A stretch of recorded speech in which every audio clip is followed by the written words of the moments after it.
All right, this is Hebrews chapter 13, verse 4. Marriage is honorable in all, and the bed undefiled, but whoremongers and adulterers the Most High will judge. Yeah, beautiful. And, I was inspired to go into this precept because the brother, I believe Brother Shema, he posted a video earlier today in the chat. And I believe it just focused on an adulterous relationship and what it brings forth. I believe it's from a show called Paternity Court. It's on television. And in that clip, it showed a Jake couple, an adulterous Jake couple. And they had a child. And now the child is confused and upset and angry because the child doesn't know who the real father, who her real biological father is. So she thought her whole life that guy who's in the courtroom beside her was her father. And then she was just blaming him, but she wasn't really blaming her mother. But it takes two to tango, man. So that's what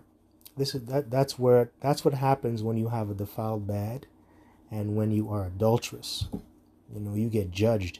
And it also creates victims. And usually the ones who are the victims are the children, man. And what you're about to see, that woman that's complaining, she realized that her whole life was a lie, man. That was a damn shame. That's a damn shame, man. That's a damn shame. Now, I'll just say this, just going off topic a little bit. You brothers, man, if you are in a camp and your camp happens to have a chat, like a group chat, like how ours does over here in Toronto, GMS Toronto, take full advantage of it because that's going to sharpen you to get better in the spirit, and it's also going to sharpen other brothers. Reminds me of Proverbs chapter 27, verse 17. Iron sharpeneth iron, and that's what we're here to do. So if a brother posts a chat and if a brother posts a video in the chat and you like the video, you don't have to get all vocal if you're not that type of person, if you're not very extroverted. If you like to talk, just post a precept that goes along with the video. That goes a long way. It's not only going to edify that brother that posted the video, it's going to edify you and also the church. Because brothers are going to look at that and be like, oh, wow. Oh, I forgot about that precept. Or I didn't know about that precept. And it's going to cause another brother to study and to get closer with Yahweh Bashim Yahushai. So we're here to sharpen each other, man. So, participate in that group chat. It may seem like it's not a big deal, but it goes a long way. Participate. It's a beautiful thing. And that's one way that the Lord sharpens brothers. So let's get Proverbs, since I said that, because that's why I'm able to do this lesson in the spirit, because I saw a brother that posted a video. So this is Proverbs chapter 27, verse 17. It says, iron sharpeneth iron, so a man sharpeneth the countenance of his friend. That's right. So we're here to sharpen each other. We're here to build off each other. We're here to get better, and we're here to grow through the spirit and power of Yahweh Bashim Yahushai. But in order for you to do that, we have to kind of like brainstorm amongst each other, challenge each other, obviously with the scriptures, of course, not through carnal things. But yeah, man, the main point is we're here to sharpen each other, okay, with the word, with the scriptures. That's what we're here to do. So a man sharpeneth the countenance of his friend. That's right. And your friends are brothers that are laboring and serving Yahweh Bashim Yahushai. That's your real friend. Not these people in the world. These people in the world, they ain't about nothing. They ain't about serving Yahweh Bashim Yahushai. They're about chasing that bag. They're about catching clout on social media, right? And sleeping around with all these different people and just being wicked, okay? So your real friends are the ones that are in this truth, serving Yahweh Bashim Yahushai, and you're supposed to build them up, and really they're supposed to build you up, right? So Just keep that in mind. Take advantage of that group chat. It's very important. Like I said, you don't have to be the most vocal. Right? Just post a precept or post another video that goes along with that brother's video so we can all build. All right, we're going to get to the clip here. This is from Paternity Court, and this is what the brother posted in the chat. It's messed up. So, without further ado, let's get started. Well, how can I not be his child if I still have his last name? How can you say you're not my father when you've been in and out of my life since I was little and I still carry your last name? I don't get that. This could have happened when I was 2 years old, 1 year old, a few months. Had a life. Salakia, I have to pull that back up. Got something happened here. Well, how can I not be his child if I still have his last name? How can you say you're not my father when you've been in and out of my life since I was little and I still carry your last name? I don't get that. This could have happened when I was 2 years old, 1 year old, a few months old, and I would accept the fact that I don't know who my father is. Well, wait, I'm 26 years old. You should be addressing your mother. You should be addressing your mother. It's about you and my mother because you as a grown man, I'm here. Where's your mother? A responsible person, James. If you feel like I'm not your, don't keep coming in and out of my life confusing me. I'm here. So wait. I need a blood test today. Well, you finna get one. Her mother and I had a lifestyle that we lived that was kind of contrary. I was in the streets. We were both in the streets. But... And why does that make you emotional, sir? I'm the innocent person in this situation. You want to sit there and cry? You a grown man, and I've been going through all this? I'm the innocent person. I got a baby on the way. I need to know who my family is. You're right. Mr. Christian, you are not the father. Oh, we glad too. Miss Matthews, just let it breathe. Just give her a minute to process it. I know, but she over there clapping. It ain't funny. Right? No. Calm down, cause I got to. Who was clapping? She was clapping. She clapping and laughing like it's funny. I have not laughed. Oh, you clap. You clap, but you can get it. You clap. Because you over there downgrading. You know what? Listen, Jerome, get her, Jerome. Miss Christian, you bring it. No, it don't matter. No, Precious, look at me. No, my child don't have to have nothing to do. How can I not be his? There you go, man. Look at that madness, man. Madness, man. Madness. And that's the curses of Deuteronomy, the 28th chapter. And what I'm thinking about in Deuteronomy 28 is verse 54. Right? But I really just want to go off of Hebrews chapter 13, verse 4. Marriage is honorable in all, and the bed undefiled. And this is a bed that is... Well, how can I not be his child if I still have his... What you see there. Let me pull that up. Hebrews chapter 13, verse 4. It says, marriage is honorable in all, and the bed undefiled. But whoremongers and adulterers the Most High will judge. It's true, man. They are getting judged. And funny, the setting is in a courtroom. And there is a judge in front of them. And it's a woman judge, too. A female judge. A Jake judge. How ironic is that, huh? But it's true, man. Whoremongers and adulterers the Most High will judge. And that is a judgment in a way. Not only that the child is a victim, now you're embarrassed. And you're airing out your dirty laundry on national television. Right? So, yeah, you got judged. But that's the state of our people. Right? 2/3 of them. A lot of our people are living like this. And the guy admitted it. He admitted that he was sinful in the past. He was adulterous because he was living that street life. And the same with that woman. They were living a very bad life. And that's what you get. Right? Now a kid came into the picture, and now the kid thinks that dude is her father. Right? So she grew up all these years thinking that. So 26 years later, she's told the truth. And then she's hit with shock, like, oh my God, my whole life is a lie.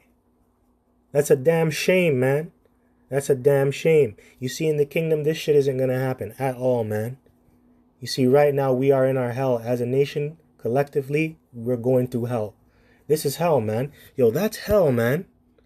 That's bullshit. And I'm not saying that this doesn't happen to other nations, but this happens to us. And really, it's not supposed to. Obviously, if it were a utopia, if it were a perfect world, obviously. But it isn't, right? But we're not supposed to be going through this because we have the standard. We have Yahweh Bashim Shai. But the Lord told us, look, You know, if you leave me, you're going to go through all these very horrible things. And this is one of them. Right? But in the kingdom, we're not going to go through this bullshit. Getting blood tests, getting paternity tests, things of that nature. It's madness. Now I'll read that again. Marriage is honorable in all. That's right, marriage. Marriage is honorable. So it's a very good thing to get married. Right? It creates a very strong nuclear family. I'll say that. It makes your children more confident, makes you feel confident. And yes, it comes with benefits. Right? Spiritual benefits, carnal benefits, financial benefits. If you are married, it's a good thing, right? Especially in the sight of the Lord, okay? In all, and the bed undefiled. That's right. Don't have different men coming up into your bed, causing confusion. Right? That's disgusting, man. And the bed undefiled, but whoremongers and adulterers the Most High will judge. That's right. So you're going to get judged. You're going to get judged. Get judged. So let me get also Mark chapter 8, because the Lord, he talked about a sinful and adulterous generation, or adulterous and sinful generation. And we are that generation coming back in this current modern biblical time. Right? I'm just saying we, for lack of better words. I'm not talking about the elect. And if you were an individual that committed adultery and did all types of wickedness, you're out of that now. But anyways, man, this is Mark chapter 8, verse 38. It says, "Whosoever therefore shall be ashamed of me and of my words in this adulterous and sinful generation, of him also shall the Son of Man be ashamed, when he cometh in the glory of his Father with the holy angels." True. Yeah, so whosoever therefore shall be ashamed of me and my words. And hey, man, that's talking about the 2/3, a majority of our people that come out of the nation of Israel. They are ashamed of Yahweh B'Shem Yahushai and his words. And pretty much that's one and the same, because we know Yahushai in scripture, it says, "I am the whole volume of the book." So it's really the same thing. So when our people, man, they pick up this Bible, they read it, they're ashamed of it. They don't want to have anything to do with this book. And that means that they don't want to have anything to do with Yahushai and his Father.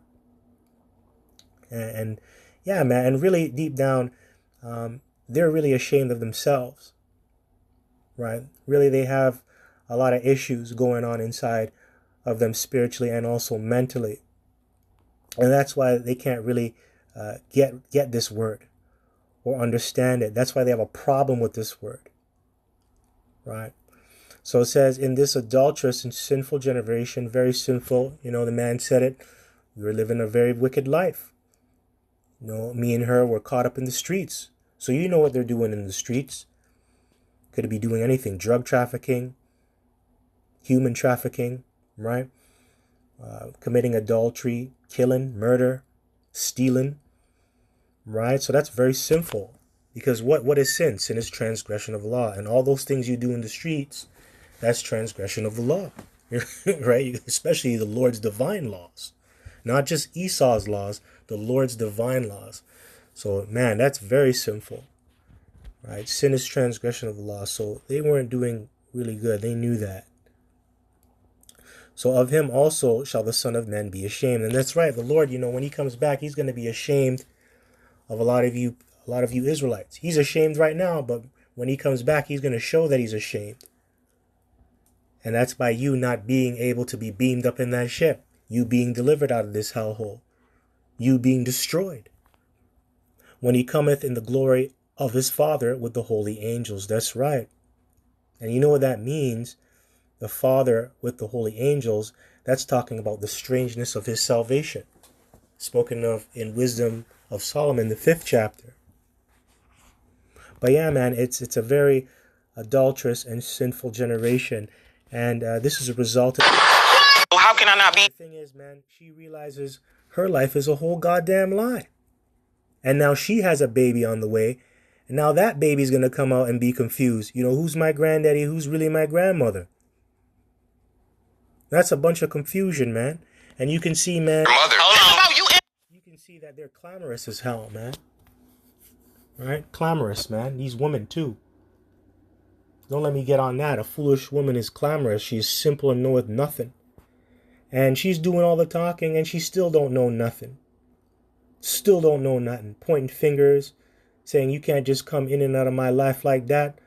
Well, if he's not obligated to you anymore, you know, he doesn't have to be responsible for you just because he carries your last name. You're a grown ass adult now, right? And you can't change that. So just move on, right? Accept reality, man. And I know it's hard. I know it's hard. Now, I can't express any empathy, only sympathy, not empathy, because I never went through that. You know, personally, I never went through something like that. So I don't know how that feels, but I do feel sorry for you. All right, I do feel sorry for you. That's messed up. But at the end of the day, it's really judgment. It's judgment, and the Lord allowed that to play out because of your wickedness. So this is Proverbs chapter 9, verse 13. It says, a foolish woman is clamorous. She is simple and knoweth nothing, saying that she is the victim, which, you know, that's partially true. But if you were a spiritual woman, you would realize you're here to pay for your sins. So in the spirit, man, that is a very simple ass comment. You know, she would be, I consider this woman a simpleton, right? Really, you're supposed to be quiet and you're supposed to really keep your mouth shut. You know, this is a travesty. I wouldn't want anybody knowing about this, yet alone putting this on national television like that. Come on. Right? But that's the thing. Our women, they're not shamefaced, they're not discreet, and they're not quiet. And her mom did a very bad job in raising her, right along with that man that gave her name. You know, did a very bad job. Matter of fact, let me get Titus, man. Let's get Titus chapter 2. Because that woman who was sitting down talking about the black woman that's with her daughter, you know, she's considered to be an aged woman. Right? An aged woman has to act a certain way when you go into the scriptures. Let's get Titus chapter 2, verse 2. Duties of the older and the younger.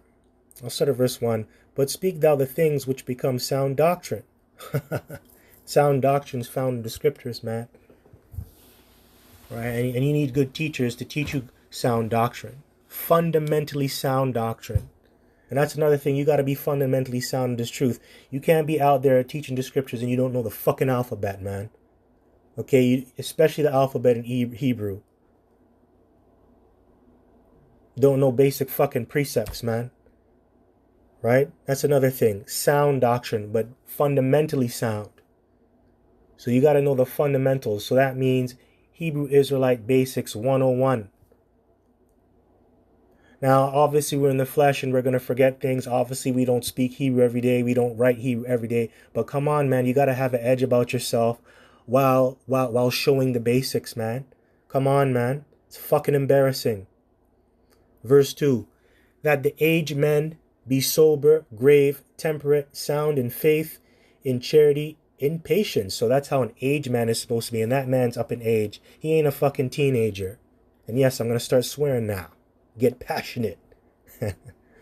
That the aged men be sober. That's right. Not drunk. Sober. And that's twofold. Physically and spiritually. Grave. Temperate. That's right. Temperate, man. Not overindulging in stupidity, man. Sound in faith. That's right. You got to have faith. A man up in age has to have faith. Sound in faith. You understand that? A lot of you old men that are in our nation, you don't have any faith.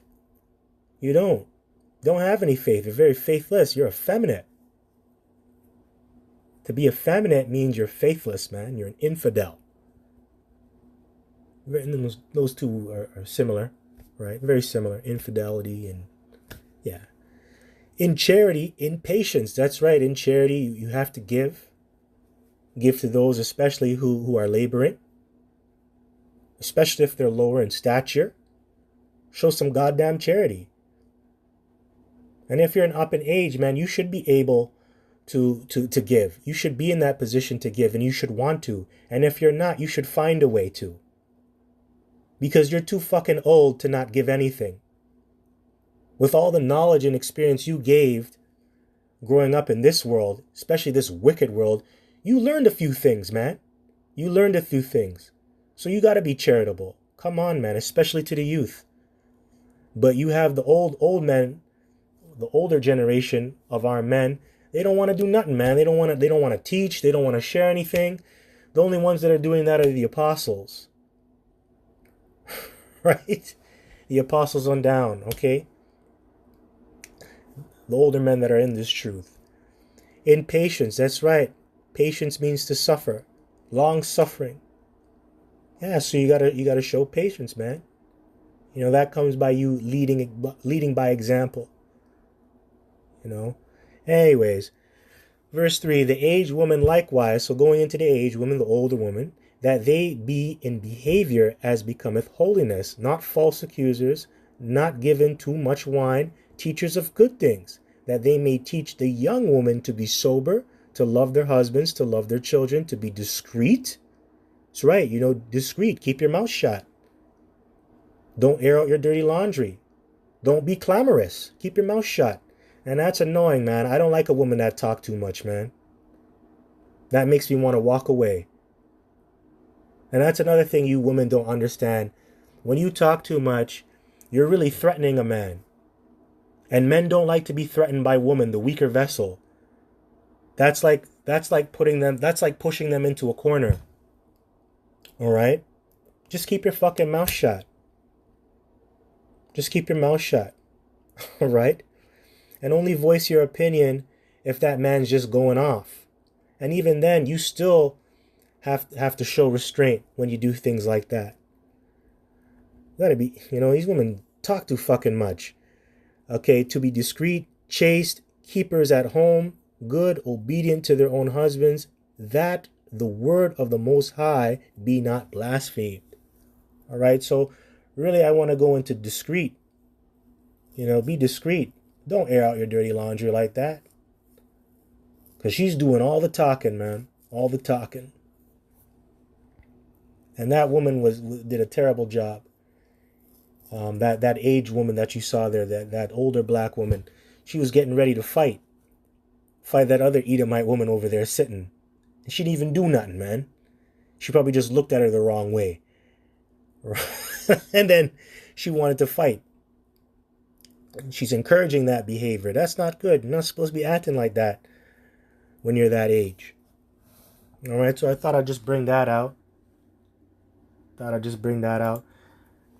Now, that guy said, you know, go talk to your mother. What about your mother? Because you know, she's up there blaming him. But it took two to tango. It took two people to bring you forth and to hide that lie. So you got to get on your mom too. But that's another thing, man. You know, these women that have these children out of adulterous relationships, they keep a lot of information back. They lie to the man that they're with, and then they lie to the child. And then they end up turning the child against the man. And that's what you see here. All right? So let's get Ecclesiastes chapter 7. These are the words of King Solomon. Let's start at verse 25 here. And it says, I applied my heart to know and to search. Wow, he applied his mind. It's really your heart is your lob, so it's your mind. To know and to search and to seek out wisdom. And whose wisdom? The Heavenly Father. The fear of the Lord is the beginning of wisdom. So you got to fear the Lord and you got to know the Lord to obtain wisdom. And the reasons of things. And to know the wickedness of folly, even of foolishness and madness. This is King Solomon. So he studied all those things out. He studied wickedness, folly, foolishness, and madness, man. Hey, man, and that's what we're experiencing right now. In this truth. And we see it every day. And sometimes you have to Google the stupidity you see out here, man. Man, I remember one time I had to Google why are men painting their nails. I'm just like, this is wickedness, man. This is foolishness, man. Madness. Man, I had to study the acronym of the LGBTQ+. I actually studied that bullshit. And I'm just like, God damn. Mind-boggling. Right? So we're getting that experience that King Solomon experienced back then. We're getting it now, all of us. We're getting it. And we come to find out that it's all vanity, a waste of time. And we need Yahweh Bashib Yoshai. We need him to deliver us, man. Verse 26. And I find more bitter than death the woman. That's right. Oh, bitter than death the woman. Wow. Wow. So the woman is worse than death itself. Wow. And it's bitter. Ugh. And this is bitter. Especially dealing with Eve when she's not in her right mind. That's bitter, man. That's bitter than death. This guy feels like, man, I wish I was dead right now, to a certain degree. And I'm not cutting this guy any slack either. This guy's wicked as hell too. First of all, you got a bald head and you got a smooth face. Where's the hair on your head and where's your beard? Right? That's our men right now, a majority of them. Anyways, it says here, and I find more bitter than death the woman whose heart is snares and nets, traps. Who knows what this woman was trying to do? Talking about, let me see if I can find it here. Where is it? Where's the grandma? Yeah. It's locked. Miss Matthews, just let it breathe. Just give her a minute to process it. That woman in the blue. Right? Her heart were snares and nets. Traps, man, because that's what a snare and a net is. It's used to trap an animal. And she probably used that child as a trap, as bait, to trap that guy up with the system to pay child support. Right? So that's what they're thinking. She was calculative. She figured that shit out. Yeah, you know what I'm going to do, man? Fuck. I don't got nothing. I sleep with that guy. That guy bailed on me. So you know what? I got this simple ass nigga right here. You know what? I'm going to have a baby with him. I'm going to trap him up. I'm going to get EBT. I'm going to get the food stamps. I'm going to do all this thing. I'm going to get paid and get my nails did. That's what she was thinking, man. And then she ruins everybody's life, including her own life, during the process of doing that. She ruins her child's life, she ruins that man's life, and she ruins her own life just by being fucking selfish, man. And her hands as bands. That's right, she'll never let go. Very clingy.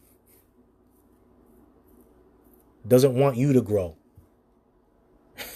That's what it means by band. Fucking dream killers, man. Fucking dream killers. The father. This guy's dreams were killed. You can see he was defeated, man. Look at his face. Oh, I had all these dreams. I had all these plans, man. I could have went to the NBA. I had a career in law enforcement. Could have been a lawyer. Who knows? Like I said, I'm not cutting this guy any slack. But they're a bunch of dream killers, man. They don't want you to grow. Whoso pleases the Most High shall escape from her. That's right. So, hey, man. Brothers, man, there's a lot of women you escaped because you were pleasing Yahweh Bashim El Shai. And the scripture says, a wicked woman is given unto a wicked man. I believe that's Sirach, the 26th chapter. So you brothers that are single, man, right now, especially if you're in your prime, if you're single and you're living decent, right? You got a job, you're able to pay your bills and live a decent life, and you don't have the stress of a woman, man, hey, the Lord's doing you a favor. He made you escape all these wicked women out here, man. Read this again. Whoso pleases the Most High shall escape from her. That's right, you're going to escape from her. Hey, and there's brothers who came into the truth, and they escaped wicked women, man. Because in the world, they were with wicked women who weren't doing good by them. When they came to the truth, they changed their lives. They got cleaned up. Then the Lord removed all those women and all these other obstacles that came with that, man. Man, brothers have some stories out here, man. Holy shit. Fucked up, man. But it is what it is. But the sinner shall be taken by her. That's right. So, yeah. Well, how can I not be taken by her about child support and having a kid spawn out of that adulterous relationship? Crazy, man. Crazy, man. Let me get Ecclesiasticus Sirach. Let me get that. I think that's Sirach 26. Wicked woman. Oh, no, hold on. Apocrypha.